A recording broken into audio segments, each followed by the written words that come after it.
মাংস কষা চলছে, চিকেনটা ভালো করে কষছে, তারপরে আপনার জল দিতে হবে। নুন মশলা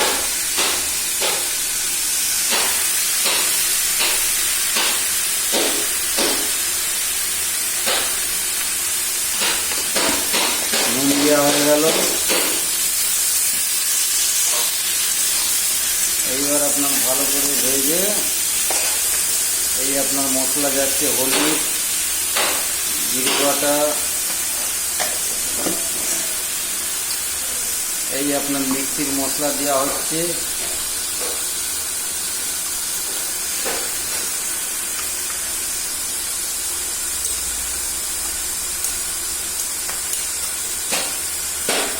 এই ঢেলে দেওয়া হলো মাংস।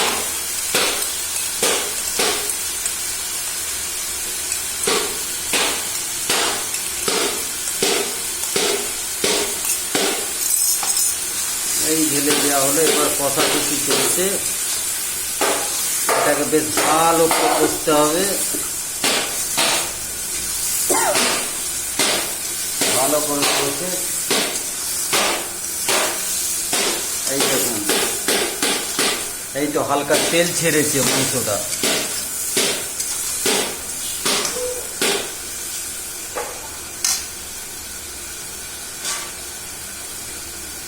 দেখুন মাংস কষা চলছে, হালকা তেলও ছেড়ে দিয়েছে। ভালো করে কষা হয়ে গেলে তারপরে জল দিয়ে চাপা দিয়ে দেওয়া হবে।